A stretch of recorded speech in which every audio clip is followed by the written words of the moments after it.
if we do this first flight that we're going to attempt. Now, the flight itself will consist of a takeoff and then a climb to an altitude of 3 meters. And then we will hover in place for about 30 seconds and make a turn with the helicopter while we're hovering, and then come down and land again. And we have an engineering simulation here that shows what that flight might look like above the airfield that we have just chosen. Now, when the helicopter goes to fly like this, a few hours ago, it's already received instructions from us on Earth that describes exactly what that flight should look like. The detailed trajectory that it's going to follow, how fast it's going to follow that trajectory, where and when it's going to turn, when it's going to take picture, etc. So it knows at that point exactly what we would like it to do. But it has to work very hard during the flight itself in order to make that happen. In particular, it takes images of the ground below it at a rate of 30 images per second and analyzes those in order to track the features on the ground to see how it is moving across the ground. And it combines that with other sensor measurements in order to make tiny adjustments to the controls, 500 times per second, to stay exactly on the trajectory that we prescribed for it and to fight off disturbances that try to take it away from that trajectory, like winds and gusts. So with that, I'd like to turn it over to Farah, who's going to talk about how the rover will be supporting the helicopter during the flight experiment. Thanks, Håvard. I'm going to be talking to you a little bit about how we get from where we are today to that first flight early in April and how the rover team is supporting the Ingenuity mission. So if we look at our first picture here, I love this picture. We took this picture on Sunday on Mars using our robotic arm, and we peeked under the belly of the rover. And what you're looking at here is the debris shield on the ground. That's the debris shield that protected our helicopter as we were landing on Mars last month. But what's the coolest thing is you can see Ingenuity there, all tucked in below the rover, doing okay. Everything is all in place, and she's ready to get to the surface of Mars. So what's going on right now is that we're driving to that helicopter deployment area that Håvard just talked about. That's going to take another couple of days. And then when we get there, we're going to go through a series of steps to get the helicopter from its current horizontal position all the way to being vertical and then being dropped on the ground. That's a very prescribed and meticulous process where we separate. There's a number of launch locks and attachments that we separate one by one. We're going to be imaging each time, making sure that the helicopter is in the expected position before dropping it on the ground. So that's going to take multiple days. With the most stressful day, at least for me, is going to be that last day where we finally separate the helicopter and drop Ingenuity on the ground. And if we cue up the video here, you can see the testing that we did in the Mars Yard, which is our version of Mars here on Earth when we do all our testing, where we dropped that helicopter and backed away from it very slowly. So on that last day, we released the last restraint and slowly drive away from the helicopter, making sure that we don't hit it or anything. And what's most stressful is that once the helicopter is separated, we actually have to drive away from it within 25 hours. Because as Bob mentioned, the helicopter needs photons, it needs sun on its solar panels to charge its batteries, and it can only survive one Martian night without that. So that's going to be a very stressful period, but what I look forward to the most is after we do that drive, we're going to get that first shot of Ingenuity on the surface of Mars on her own there, and I just cannot wait to get that first picture. I think it's going to be a really great moment for the entire team. So after we've dropped Ingenuity on the ground, as Bob mentioned, the helicopter is going to go through a series of commissioning steps, right? Wiggling the blades, doing a bunch of checkouts. From our end, the rover is going to slowly be backing away, imaging Ingenuity every step of the way to what we call the rover observation location. Think of it as a lookout point. Like if you ever go to a national park and you have a beautiful view, you want to park there and look. Our rover is going to do that, and our beautiful view is going to be Ingenuity. And we are going to do our very best to capture Ingenuity in flight. We're going to be taking images. We're hoping to take video. Now, I'm going to warn you, it's hard. Space is hard, and in this case, we have 2 missions that have their own separate clocks, and we got to get that timing right to get that first flight. But we're trying very, very hard to catch that and get that. So before I hand it over here, I just wanted to give you a little bit of an anecdote, a little bit of a personal side to this. So on the rover side, we're kind of a small team supporting the Ingenuity team. All of us have our own day jobs supporting the rover mission itself, and all of us were asked at some point, hey, can you help make this mission happen? I still remember the phone call where I was told, hey, Farah, we know you're busy, but there's this helicopter. Do you want to help with operations? And of course, my answer was absolutely yes. And it's been such fun.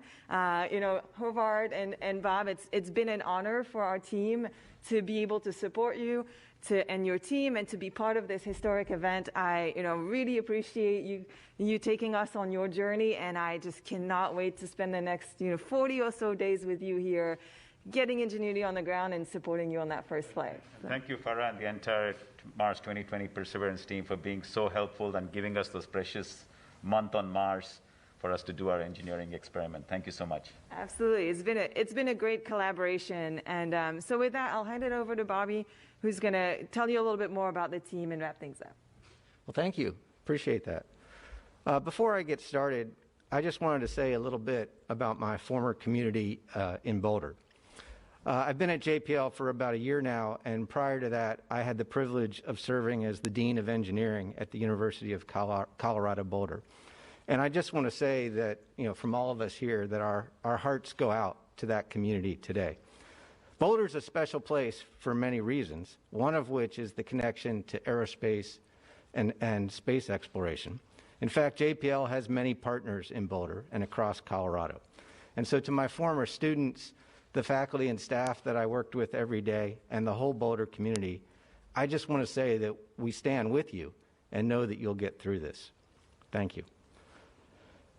This past year, our world and the lab has largely been about perseverance. But as we approach April, while we continue persevering, it feels a lot to me like the month of Ingenuity. And it's Ingenuity and this team that are primed to make space history in April, marking humanity's Wright brothers moment, the first flight of a powered craft on Mars. Ingenuity is an apt descriptor for the helicopter, but also for this team. I've watched them closely. They're close-knit, resourceful, creative, imaginative, a diverse team of innovators. And I want to take just a moment on behalf of the lab to thank the whole team for what they've already accomplished, what they've already taught us about perseverance and ingenuity as they traveled the road to Mars. Now, this team would be the first to tell you that while they may be able to fly in a near vacuum, they couldn't build Ingenuity in one. And in fact, we've had a great set of partners in this endeavor. With their deep knowledge of rotorcraft, the NASA Ames Research Center has been a source of invaluable assistance to this project. NASA Langley Research Center made significant contributions in the area of computational fluid dynamics. And in addition, I'd like to thank some of our partners at AeroVironment, at Qualcomm, and at Lockheed Martin. As Dr. Glaze mentioned earlier, Ingenuity is a tech demo. And historically speaking, it wasn't that long ago that another Martian tech demo was assembled in a clean room only a few hundred meters from where we are today. Sojourner. Sojourner demonstrated the value of surface mobility.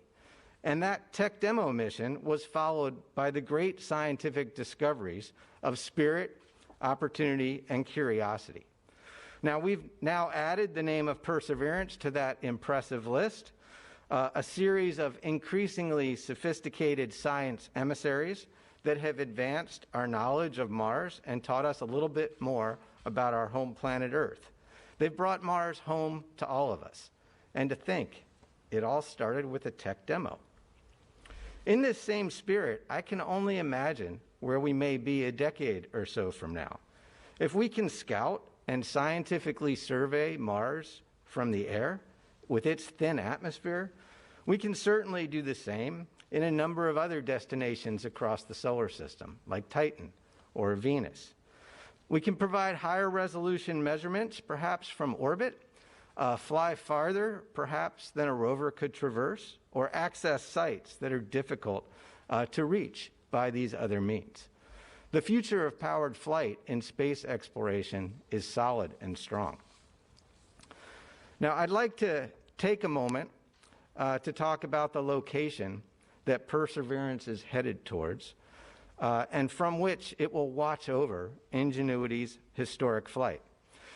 The team has decided to name this location on Mars in honor of our longtime colleague, mentor, and leader here at JPL, Jacob Van Zyl.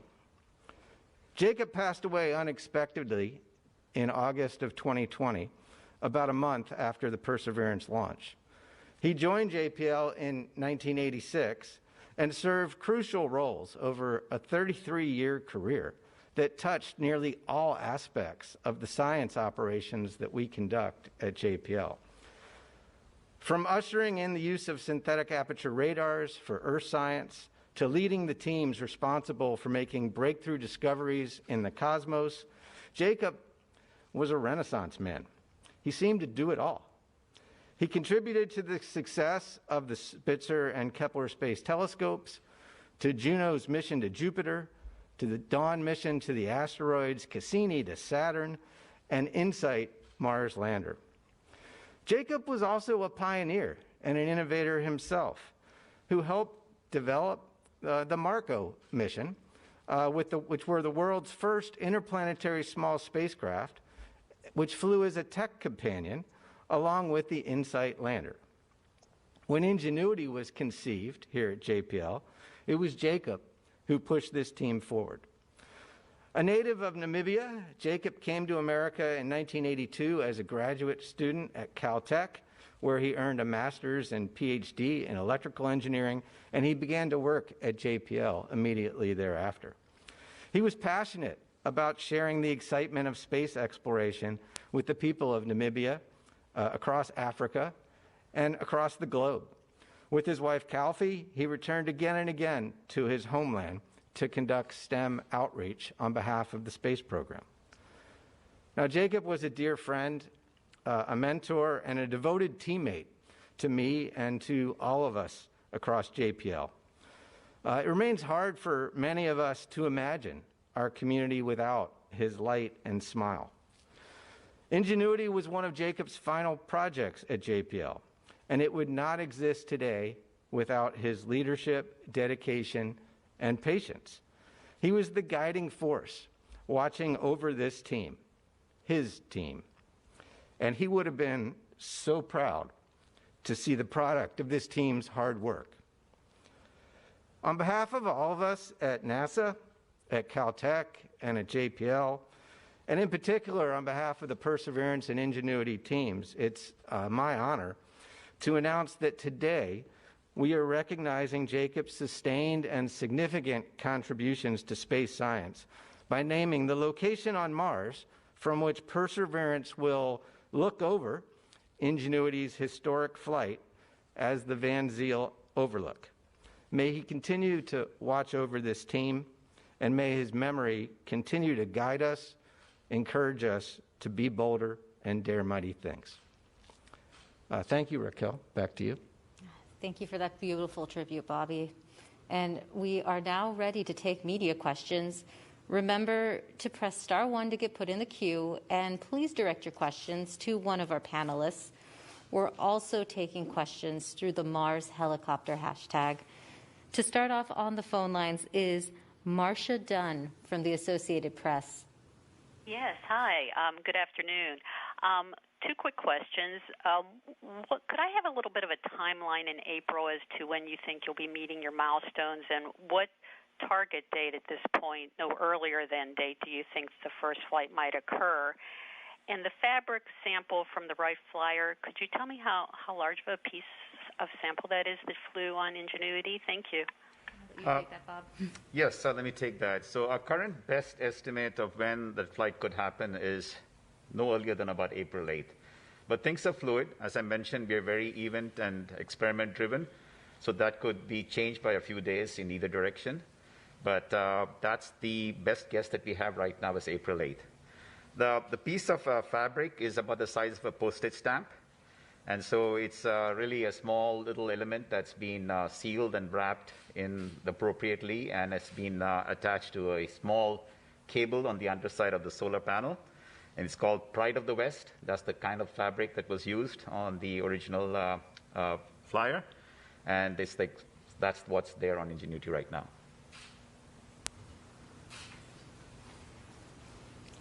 Great. And up next, we have Bob Brinkman from UPI. Hi, yeah, this is Paul. I was wondering, I know NASA doesn't like to get ahead of itself, but if Ingenuity is a total success, how soon do you think we could see another helicopter on Mars? I guess this would be for Lori or Bobby.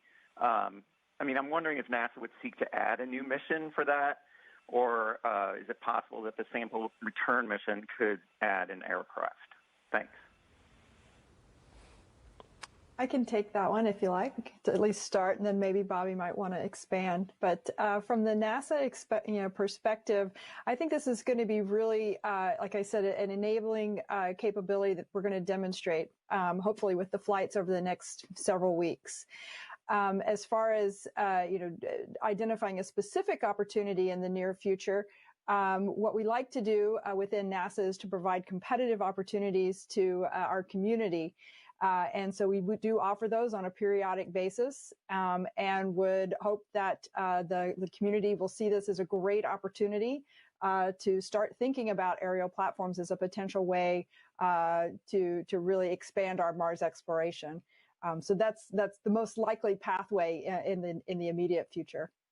Yeah, and if I could just add to that, it's a very analogous situation to when Sojourner first flew and did its thing on Mars. At that time, Spirit and Opportunity were not in the plan, but after the Sojourner success, which proved the ability of surface mobility, there was a change in plans and an evolution in people's thinking.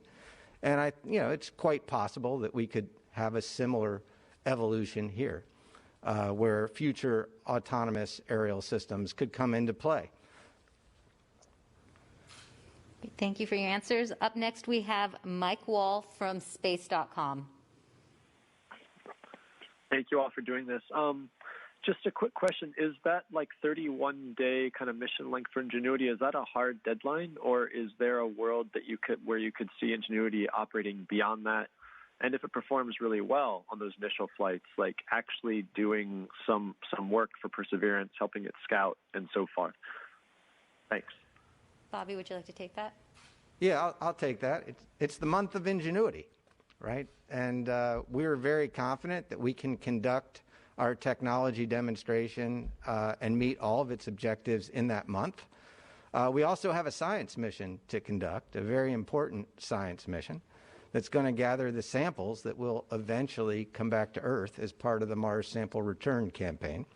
So that month is our window to conduct the technology demonstration experiment, and we're confident that we can do so. Thank you, Bobby. Up next, we have Irene Klotz from Aviation Weekly. Thanks very much. My question is for Bob Balaram. You mentioned the flight testing in the chamber, of course. What do you think is the riskiest part of actually flying this on Mars? Is it dust, or is there some other element that obviously you couldn't test for on Earth that kind of has the team most curious about what's going to happen? Yeah, I think the biggest challenge will be that we are flying in the atmosphere of Mars, which has its own dynamics, its own winds, wind gusts, and so forth. And these are things which we tested with wind tunnels in our chamber. We have some confidence that everything will be good, but there's nothing that beats actually being in the real environment of Mars to actually see how well the flight and the aerodynamics actually works out. There are also other challenges related to surviving the night. We have a thermal system for this very small system, which is difficult to keep a small system warm through the night, as you can imagine. And so just to see how well that thermal system protects us through the night, how well does our solar panel work? There are a number of engineering aspects before we even get to the flight. But when it comes to the actual flying, it's really the winds and the dynamics of how all of that interacts with the helicopter that would be the most interesting thing for us to learn. Thank you, Bob. Up next, we have Joey Roulette from The Verge. Hey, thanks. I was just wondering, and this is for anybody who would like to answer, is there anything that you guys have learned or anything that Perseverance has experienced on Mars since it landed that has changed your expectations for Ingenuity's flight?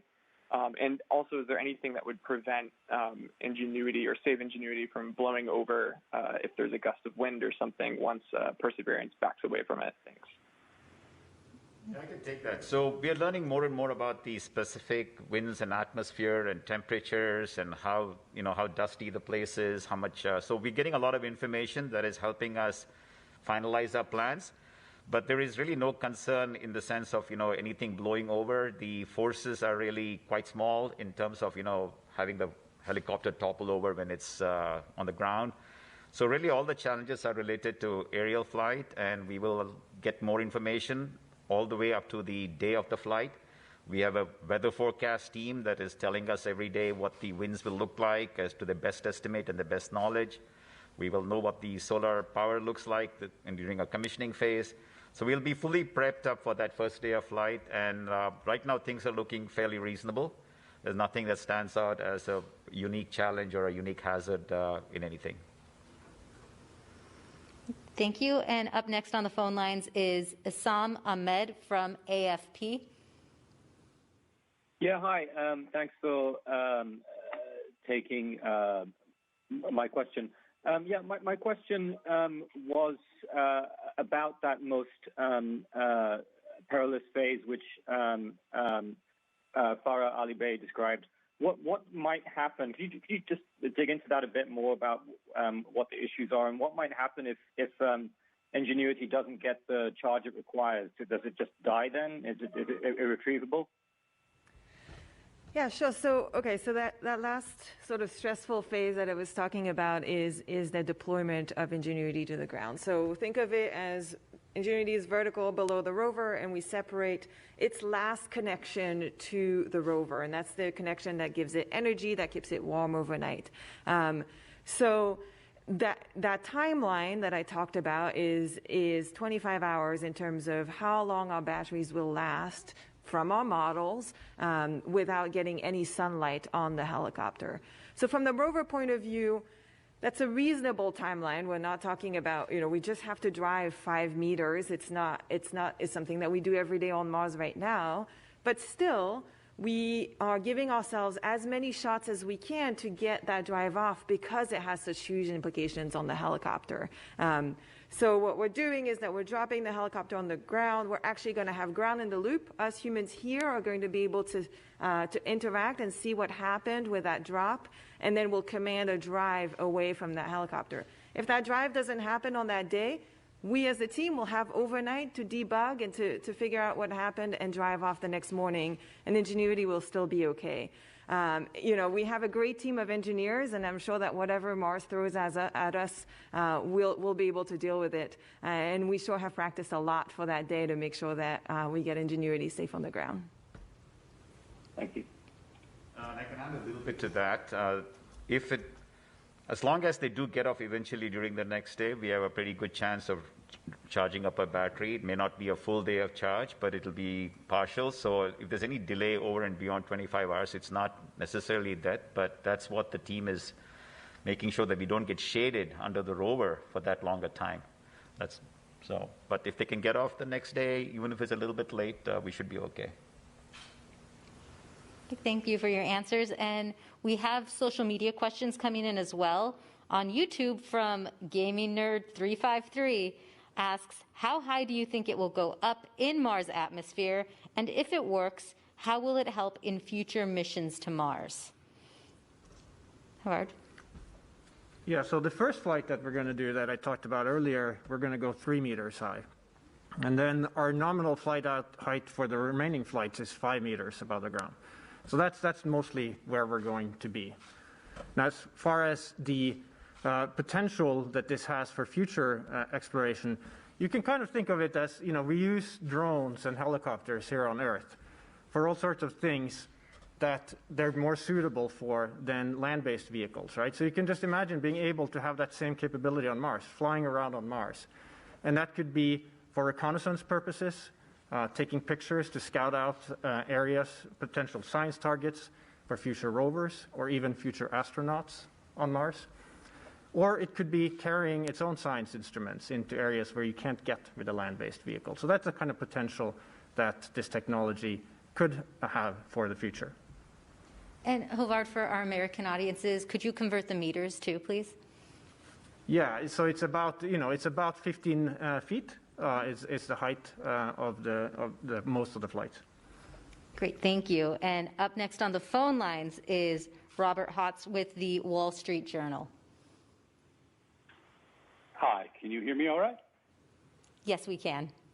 Great. So I thank you for the briefing. I have two questions. And the first perhaps to Bobby Brown. Can you just give us a program cost for Ingenuity, separate from the overall mission cost of Perseverance?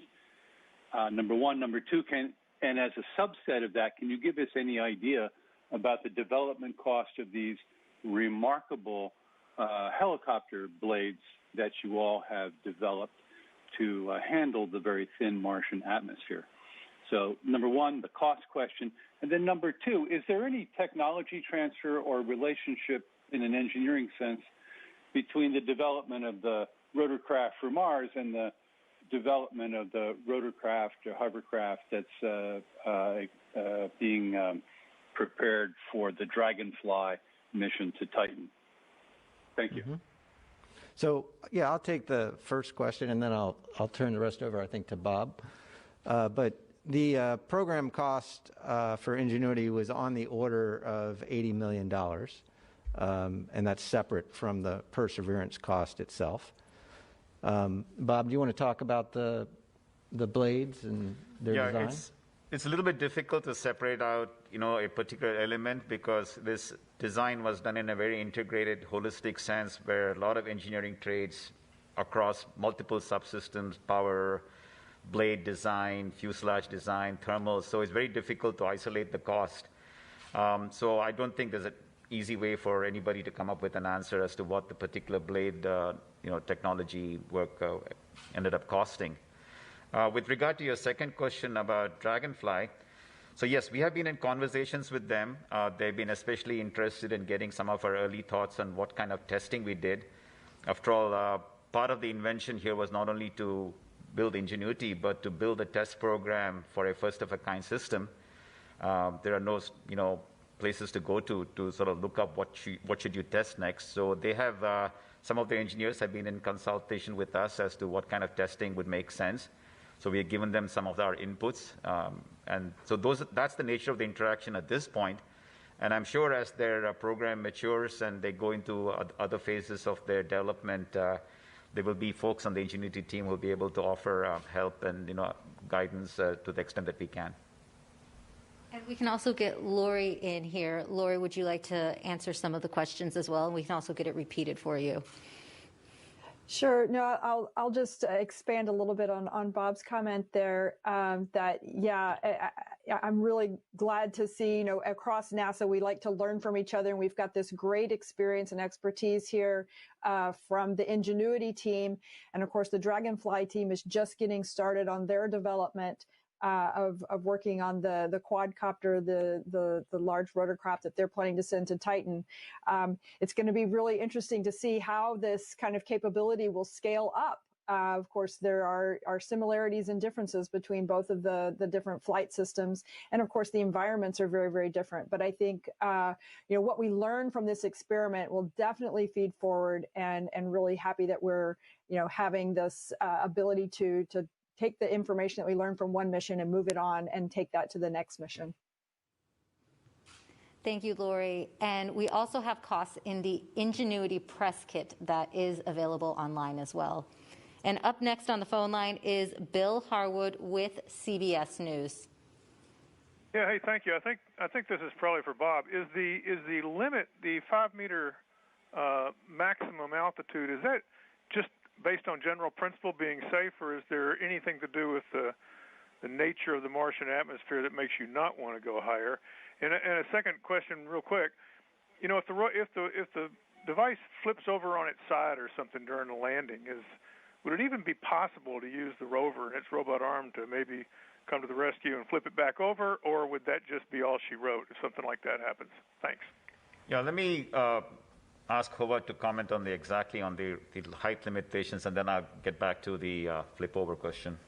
Yeah, so the nominal height of 5 meters is, there are a couple of factors there. One of them is that we have a laser rangefinder that measures the distance to the ground. And we've characterized that up to a certain range, and we want to have, you know, a sufficient amount of margin on that so that we're completely safe for our nominal flights. So that's part of where that comes from. It's not really the atmosphere. The helicopter, you know, physically would be capable of you know, attaining higher altitudes, and it could, in principle, go higher, you know, currently as designed. And there may be cases where, if everything goes well during our nominal flights, where we might stretch things a little bit beyond, you know, the nominal heights. Yeah, and regarding the question, if for whatever reason there is a unfortunate case where the Ingenuity doesn't land quite right and, you know, tips over, it's quite likely that the damage, especially to our blades, will be such that it really doesn't make sense to, you know, try to do anything further at that point. So there really is no merit to actually having Perseverance come back and right-side it up. It would be most probably be so damaged at that point that it's really not flyable anymore. Of course, it's all been designed so that it doesn't do that, so we don't have that expectation unless it's a really bad day during the test flight program.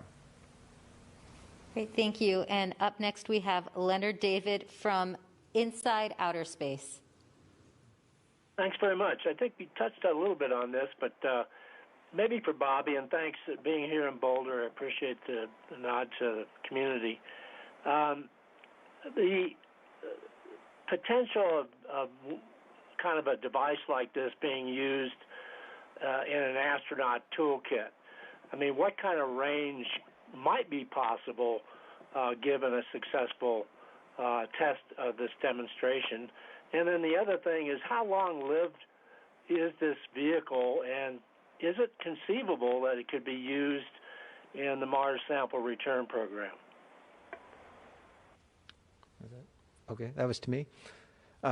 Thanks, Leonard. So, as you know, we have robotic assistants that are paired with astronauts today, like on the International Space Station, for example.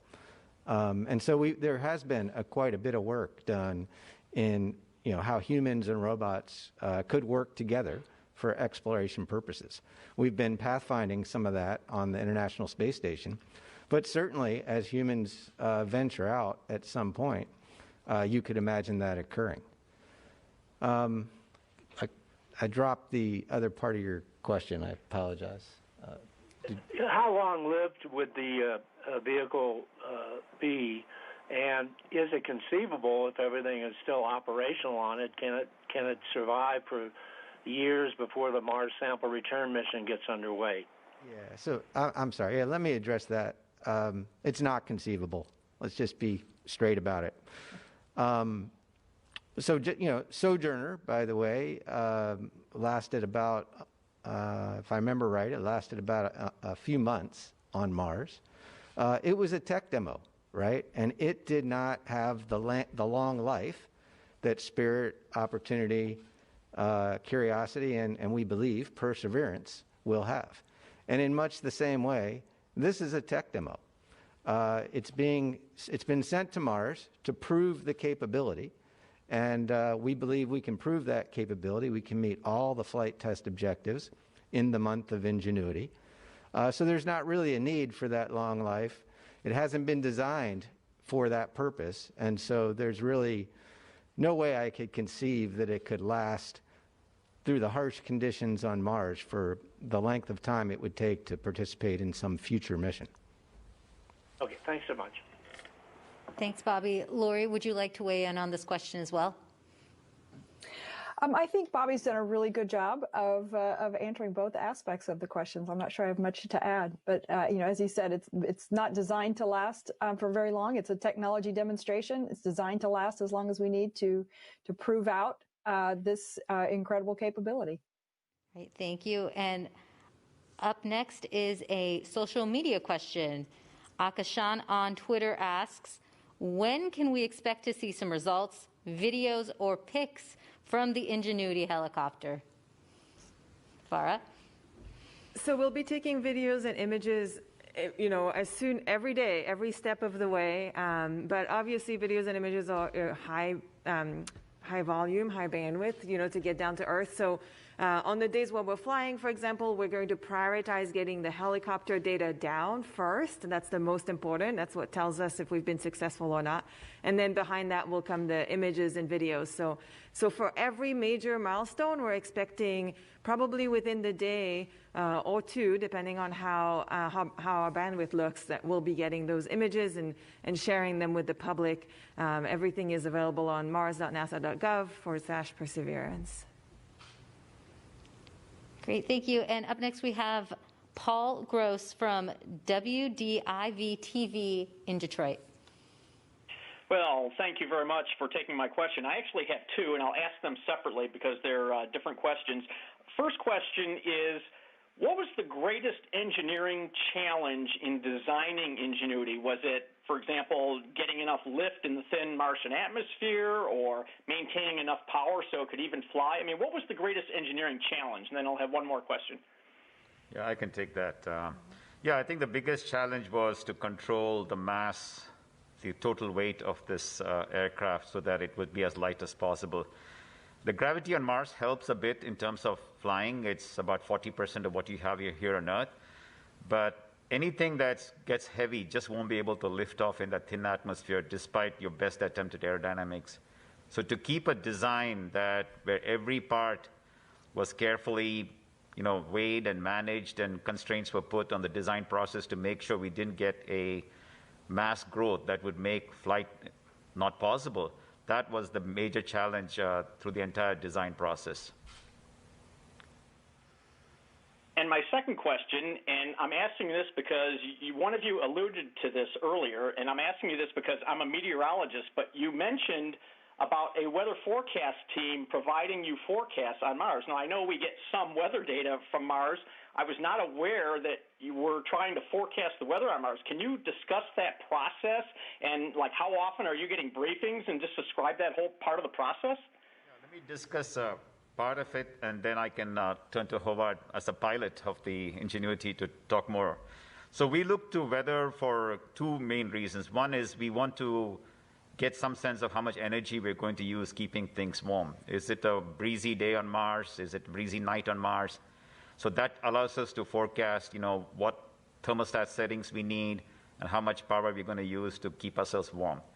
The second one, which, is what a pilot would care about. And in that context, Howard, do you want to talk about you as the Ingenuity pilot? What are you looking for and how are you getting it? Yeah, so there are two particular weather products that we look to. One is the density at the time of flight. And fortunately, on Mars, things tend to be very repeatable from one day to the next. And so we get these density curves that show us how the density varies throughout us all. And it allows us to project into the future what it's going to look like when the time to fly comes. And the way that we use that is, first of all, the density has to be within a range where it's flyable. And then we also adjust the rotor speed of the helicopter according to what the predicted density is at the time of flight to be optimal for that. And the second weather product that we're interested in is wind. Air density, correct? Say it again? For the benefit of the others that are listening, you're talking about the air density? That's correct, yes, the atmospheric density. And then the second thing that we're interested in is wind. And we don't use wind directly for planning a flight other than to make a go, no-go decision. So we want to have reasonable amount of confidence that the wind is within a certain range where we don't exceed the airspeeds that the helicopter is designed for. Well, I hope those forecasts are reliable. Thank you all very much. All right, thank you. And up next, we have Gina Sunseri from ABC News. Good afternoon. I'm just curious, when you make the decision to fly, what will the audio loops be like? Will you have a no-go countdown like we get for launches and other events? How does that work? Yes. Yeah, I can take that. So basically, since Ingenuity operations are done a day ahead of the actual flight, so we will be looking at weather patterns, our engineering performance on the days leading up to the flight, and then we will make a go, no-go decision as to whether we want to uplink commands to the helicopter to fly the next morning or late in the morning or very early in the afternoon. Those are the kinds of decisions we'll be taking here on Earth, but they will all be decided on the day before, and then the helicopter will execute those while theoretically, I suppose, we'll all be asleep, but I somehow don't think that'll be the case, at least for the first flight. And so then we get the products back in the downlink that comes from Mars in the afternoon, and we make an assessment as to how we did. So it's not, the real-time responsive sort of countdown, go, no go kinds of things that you would see in a launch where everything is very immediate. This is a much more deliberative process that happens the day before and an assessment of the results on the day after. Great, thank you. And up next on the phone lines is Justin Silverman with Vice News. Hey there, thanks for taking my call. This is all super interesting stuff. I'm wondering, regardless of how the technology demonstration goes, what other kinds of powered flight have been considered for the atmospheres of other planets? Has there been discussion about jet engines or even hot air balloon type lift systems? Would you like me to take that one? Laura, yes, I can speak to it. I'll speak to it a little bit. Just to be clear, there actually has already been a flight on another non-powered flight on another planet. The Europeans and the Soviet Union actually conducted a balloon experiment in the atmosphere of Venus way back in the 1980s. And so that has been done, and certainly balloons are a possible platform in various atmospheres if you've got sufficient, the right density conditions there. You could also have glider planes have been considered and thought about. I think there are a variety of different types of aerial vehicles that have been considered, but I do think that this powered, controllable aerial flight is really going to be an enabling capability that allows us to not just access different parts of a planetary surface or atmosphere, from within the air, but control that exploration and be able to be more deliberate in how we do that exploration. Thank you, Lori. And up next, we have Rick Lovett from Cosmos Magazine. I'm a numbers guy, and I'm looking for something on the scale of the landing zone. Like, how big is it? How far is the rover going to drive to drop the helicopter? How far does it go away to the overlook? How high is the overlook? So that type of thing.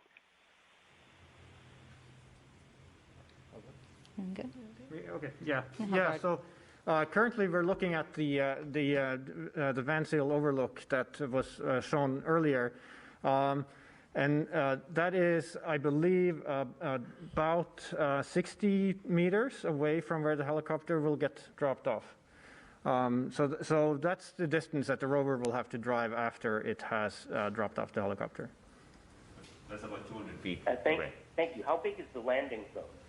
So the airfield that I discussed, which is the area where the helicopter will take off from and then land back in, that's a 10 by 10 meter area. And then the entire flight zone from one end to another is on the order of about 90 meters. Thank you. Yeah, and I just want to add, as shown in the image, the Van Zyl overlook is about a meter or so higher than the flight zone. So it has an elevated view, if you will, of the flight zone. Great, thank you. And up next, we have John Amos from the BBC. Thanks very much for doing this.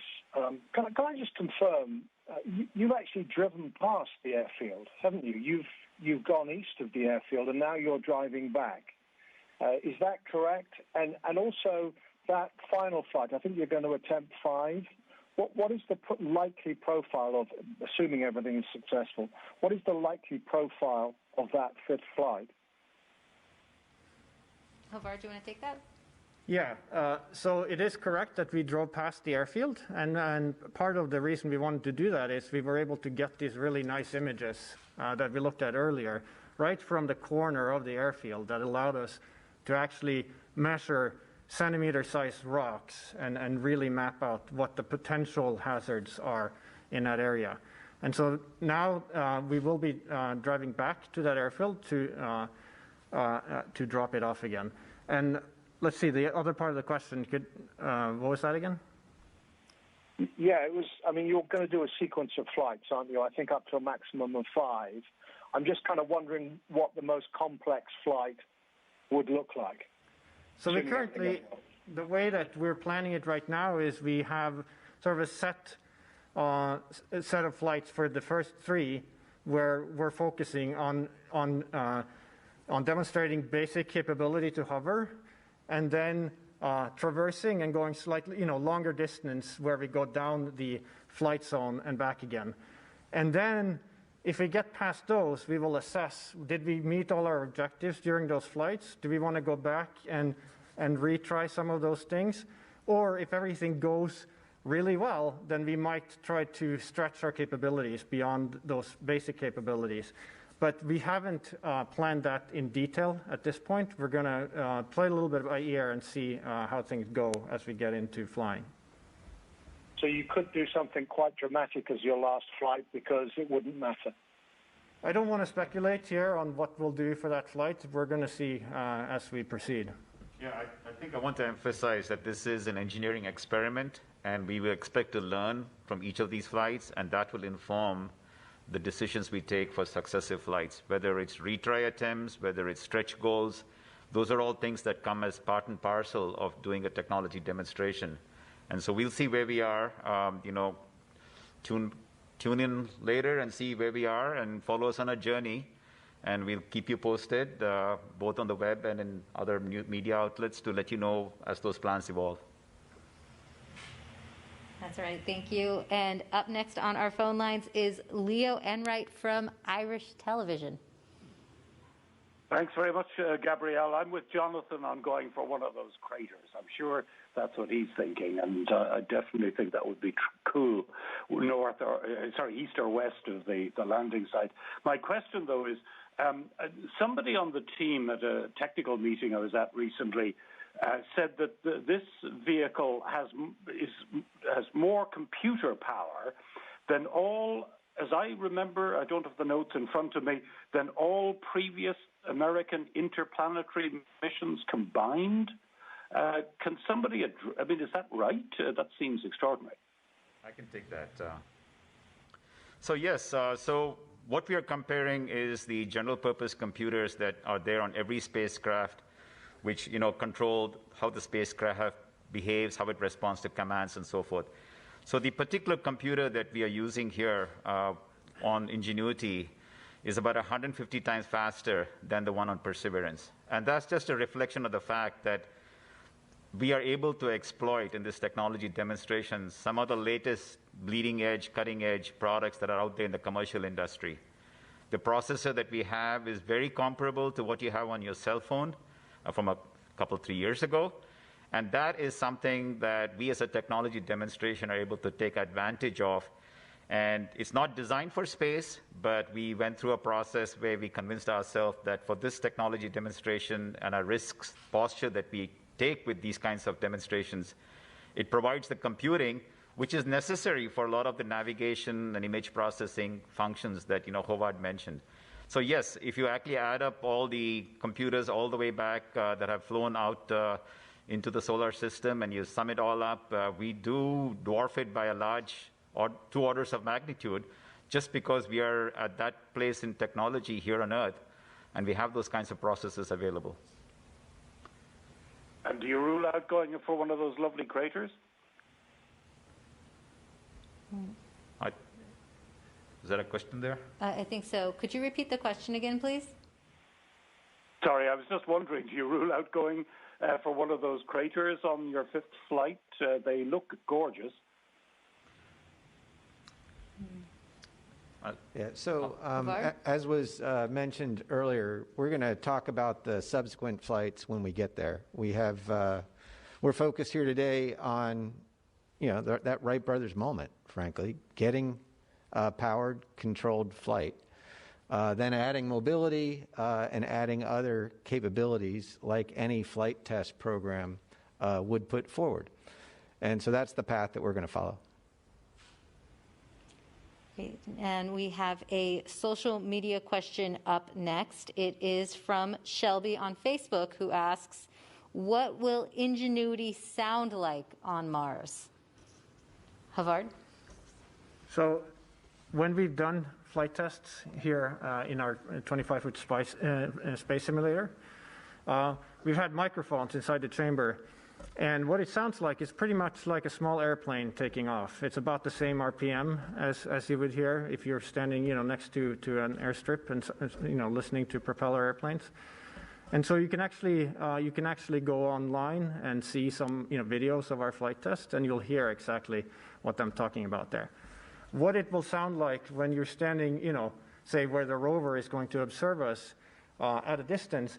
We don't frankly know exactly, how powerful that sound, how well it's going to carry, on Mars compared to in a metal box like the vacuum chamber that we tested on here. Great, thank you. And we have another social media question as a reminder that people of all ages are tuning in. Blair on Twitter asks, on behalf of his son, Logan, age 6 years old, does this mean one day that I'll be able to fly my drone on an obstacle course on Mars? Bob? Yeah, I think I would first encourage you should first design and help build us that drone that will be much more capable in Ingenuity and can do all those wonderful things. And once you help us do that, then yes, and then you get to Mars, please fly it. We'd love to see that moment. That would be the really good outcome of all our early pathfinding work out here. Great, thank you. And we have one more social media question coming in. Let's see, this is from Steve on Facebook. Do the cold temperatures on Mars impact the lithium-ion battery life? Bob, would you take that? So what we do with our lithium-ion batteries is we actually keep them warm enough through the night so that they supply enough power for the heaters that keep the whole aircraft warm through the night. So they're not these are commercial off-the-shelf lithium-ion batteries. They've not been specifically tailored for low-temperature applications, even though that could have been done. We didn't go that route. So we basically keep our batteries warm enough so that they can generate enough power that we need through the night. And then when it comes to the actual flight, we warm them up so that even more so that they can provide all the high power that the Ingenuity's motors need to operate the aircraft. Great. Thank you, Bob. Now, we have no shortage of questions coming in, but we unfortunately can't answer all of the media questions on air. For those of you with additional questions, please call JPL's Digital News and Media Office. We'll also continue to answer social media questions online. And thank you for all your questions. And thank you to our panelists for joining us today. To learn more about the Ingenuity helicopter, visit go.nasa.gov/Ingenuity. To learn more about the Perseverance rover, visit mars.nasa.gov/Perseverance, where you can also see the latest images coming down from the rover. And if you're on social media, join the conversation about the helicopter by following @NASAJPL and use the hashtag MarsHelicopter. Thank you for watching.